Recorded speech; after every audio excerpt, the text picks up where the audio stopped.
I have interviewed this man before. He is my favorite public intellectual writing today. I look forward to his column every time Truthdig comes into my inbox to see what he has written lately. Chris Hedges. Thanks, Lauren. Tell me what you thought of the march today. I covered the revolutions in Eastern Europe, including in East Germany, and that's kind of how it began. The danger is that the spectacle of the march itself becomes a substitute for the kind of organizing and resistance that we need to carry out. And yet, those marches are important. But without that kind of organic quality to resistance, it isn't going to go anywhere. Now, you just did an interview with Michael Geoghegan, who's an organizer in New York. Give us the gist of what your piece was about him and how that relates to the comment that you just made. Yeah, Michael Geoghegan works for Industrial Areas Foundation, which was founded by Saul Alinsky. He's one of the legendary organizers, was one of the main organizers behind Brooklyn congregations, where they took charge of their community and built 5,000 low-income homes. He's worked all over the country, Chicago. And Michael's argument, which I think is important, is that we have to organize around power, and that it takes a long time, often years, in order to build local organizations, local institutions that ultimately we're not going to be able to affect the ruling elites or push back against the ruling unless we have, in essence, our own institutions.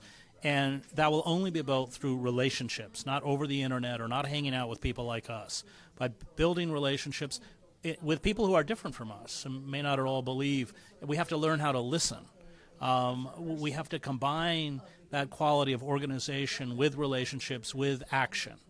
And I think part of the problem with the left is that it is as hierarchical and as elitist in many ways as the Democratic or Republican Party. And I think we have to go back, because all successful revolutionary movements rise up from below. I've covered them, so that the actual purported leaders of those movements, this was true in East Germany, this was true in Serbia, this was true in Prague.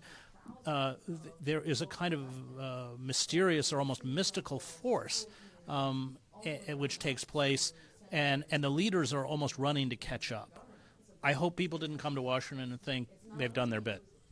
Well, there was a lot of talk about the Democratic Party up on the stage today, and when I was on the way over, I was on the Metro with the man who's the head of the Latino Victory PAC, and he was talking about how we have to move to the center, how we have to build up a bench, and the people he was mentioning were Cory Booker and Kamala Harris. These are two of the biggest frauds. Cory Booker just, voted against Bernie's bill to reimport prescription drugs. You didn't even endorse Bernie because he was running in the Democratic Party. What do you think is going to happen with that?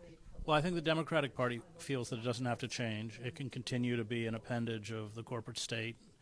It's not really a party, the Democratic Party. It's a mass mobilization and media-saturated phenomena. But in terms of functioning as a party with a base that actually chooses it's not a party. But they are gambling on the fact that Trump is so repugnant that they can essentially play that game of the least worst. I think that's a very dangerous game, and I have long, of course, I worked with Ralph Nader for a long time. I have long argued, like Ralph, that we have to begin to build a movement that is authentically tied to the interests of working men and women in this country, and that defies the Democratic Party establishment that betrayed them. That's not going to happen in an election cycle. That's going to take years to build. But I think that is the only solution. However, I also feel that the left and the Green Party, the self-identified left in this country, is playing that kind of politics of top-down, and that's got to end. I was a delegate for Bernie, not because I want to be in the Democratic Party, but because Bernie represented a movement campaign to me more than a political party campaign. And when he conceded 2 weeks before and endorsed Hillary, it was very disappointing for a lot of us. But I used the opportunity at the convention to organize the TPP protest that you saw on the floor that started during Elijah Cummings' speech, because the people that I was working with that were awakened by the Bernie movement are not party apparatchiks. And I don't know if you heard, but 600 of them got elected to the California Democratic Party in local elections 2 weeks ago, and they are vowing to take it back from the corporate Democrats and get California to ban fracking, to pass single payer, to pass public college, and even maybe pass a public bank. Do you object to organizing in the party for those kinds of goals? I think if you can start at the base and begin to take it back, that may work. But my problem with Bernie was exactly what happened. That once he endorsed Hillary Clinton, his so-called political movement evaporated.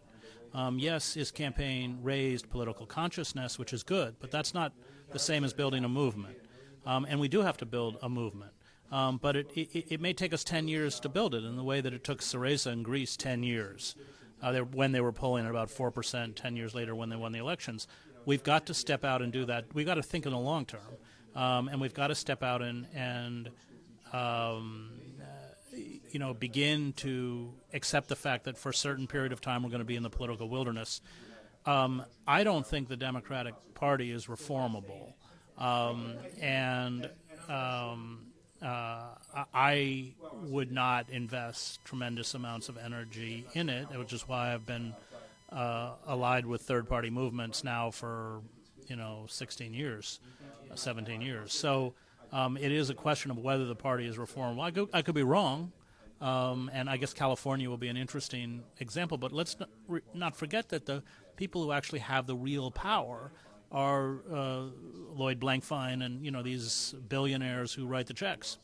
Well, let's put it this way. Bernie showed that he can run an entire presidential campaign on small dollar donations.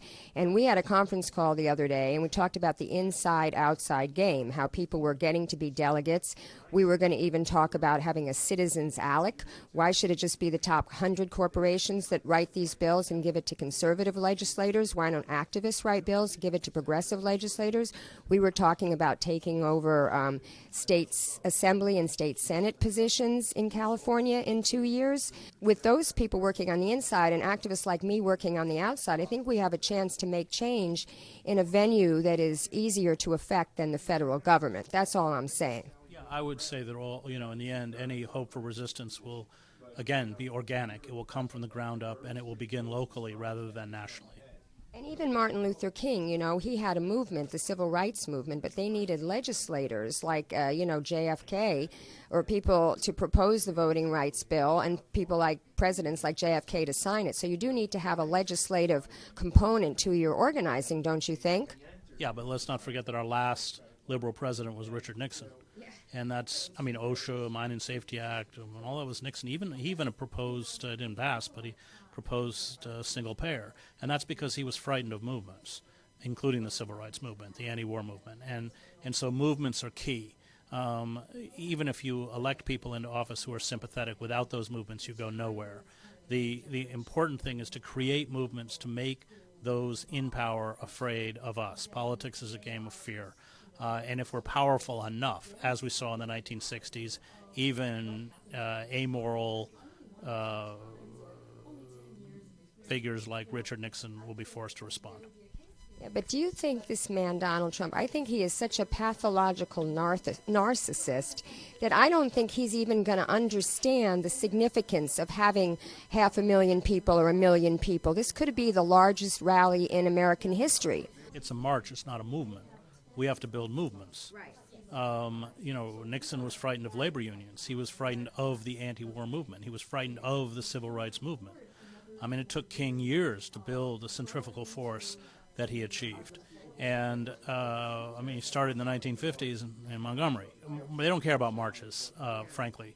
But if we can build powerful movements that can begin to obstruct the machinery of state, then we can begin to affect the centers of power, even Donald Trump. In your article, it made me sad because it talked about all the social groupings that we used to have that we don't have anymore. And now everybody's sitting alone in their houses, making connections on the internet just to have some kind of feeling of connection and belonging. Can you speak a little about that? Well, sitting alone in front of your computer is just where they want you. And anybody thinks they're doing activism on the internet is, in a species of Disney World. There's only one way to do activism, that's on the street. The internet, electronic media is useful in terms of logistics, organizing, meet here, but there is no substitute for building relationships and building movements which are feet on the ground. That's the only way we're going to do it. Now, what do you think if Bernie Sanders organizes a People's Party, a new party? Because he did get 50%, almost 50% of the Democratic vote. He got a lot of the independent vote, all those Rust Belt states that he won in the primary, and he consistently gets Republican votes in his own home state of Vermont. The system is so stacked against third parties, I feel that he would be the only one that could have the legitimacy to start a third party. Would you support him if he did that? I would support him, but he won't do it. He won't do it because he doesn't want to lose his Senate seat. He sits with the Democratic caucus. He doesn't want to lose his seniority. He knows very well that if he did that, the Democratic establishment would destroy him in the same way they destroyed Nader. Chuck Todd asked him the other day, he said, are you going to register the next time you run for re-election? Are you going to register as a Democrat? And he refused to say that he would. I know Shama, who was here, and I had a conversation with Bernie before he announced about running as an independent. And his response was that he didn't want to end up like Nader. He didn't want to become a pariah like Nader. Yeah, because I've heard that Bernie hasn't spoken to Ralph since 2000 because he blames him for Al Gore's loss. I don't know if he really, in his heart, blames him because there are so many other reasons Al Gore lost. Like, how about blaming the Democrats that voted for George Bush? Why don't you? It's perceived by the general public that Ralph Nader caused his loss. Is that what you're getting at? Well, it's what the Democratic Party used to, as a form of character assassination and a way to marginalize Nader. It's not true, of course, because only 2 counties were recounted, and even Al Gore now says he won the election. The mistake that the Democratic Party made was that they only wanted a 2-county recount, which is unprecedented. They should have asked for the whole state, and Bush was, in essence, appointed by judicial fiat, by the Supreme Court. And then the fact that the Democrats ran such a lackluster campaign. I mean, Gore didn't even carry his home state of Tennessee. Can't blame any of that on Nader. Right. And he also didn't use Bill Clinton, who was very popular at the time, even though the Republicans were trying to skewer him with the Monica Lewinsky scandal. Yeah, I mean, I think that he ran a safe, corporatist campaign, and that's kind of the mistake that Hillary Clinton made. Okay, so before I let you go, what's next for you? Well, I'm writing a book for Simon & Schuster, and, I'll keep pushing against Trump. I fear that he will ram through a lot of policy changes very quickly that will really reconfigure the country in very detrimental ways. I take his vindictiveness and ineptitude and corruption very seriously. I'm quite concerned. Let me ask you this. Do you think he is a true fascist or just a demagogue? I think that he's a demagogue, but, demagogues can evolve. I covered Ceausescu in Romania. I mean, it's a process over time. And once his base realizes that they've been betrayed, I expect him to do what most demagogues do, which is demonize the vulnerable for the stagnation, undocumented workers, Muslims, African Americans, feminists, on and on and on, and really give a kind of green light to violence, hate crimes. And I think that everything that we have seen in this campaign, including with his inauguration address, does little to dispel that fear. Thanks, Chris.